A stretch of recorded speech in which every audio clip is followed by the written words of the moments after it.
শুভ দুপৰীয়া ভাত সাজনো কিহৰ লগত খাওঁ লাগে ন কেতিয়াবা সদায়তো মাছ মাংস খাই ভাল নালাগে বা চব্জি খায়ো ভাল নালাগে কেতিয়াবা এনেদৰে কিবা এটা মুখৰ মানে জিভাত লগা কিবা এটা খাবলৈ মন যায় সেইবাবে ভাবিলোঁ আজি আপোনালোককো শ্বেয়াৰ কৰোঁ আৰু ময়ো বনাওঁ কেঁচা বিলাহীৰ এখন ধুনীয়া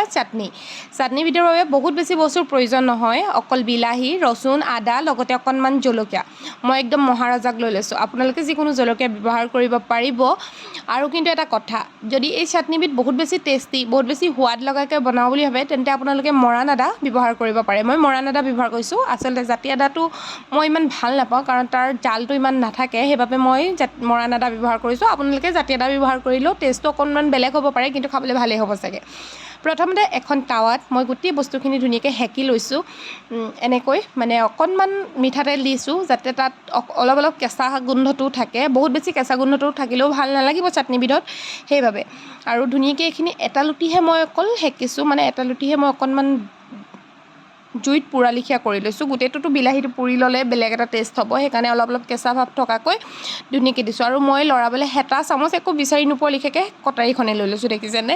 আৰু মোৰ গতে যি মানে এনেকুৱা কোন আছে কওকচোন আৰু এইফালে চামুচ এপাত পিছে ল'লোঁ দেই নহ'লে মানুহজনে আহি যদি দেখে সি গালিয়ে দিব মোক এই চাটনিবিধৰ একদম স্পেচিয়েল বস্তুটো হৈছে কেঁচা বিলাহী আৰু মৰাণ আদা আপোনালোকে বনাই চাব এবাৰ যদি কোনোবাই বনাইছে তেন্তে মোৰ লগত ৰেচিপিটো শ্বেয়াৰ কৰিব বা মোৰ যদি কিবা ভুল হৈছে তেন্তে বেছি সোৱাদ লগাকৈ আপোনালোকে বনাব জানে তেন্তে মোক কমেণ্ট কৰি জনাব দেই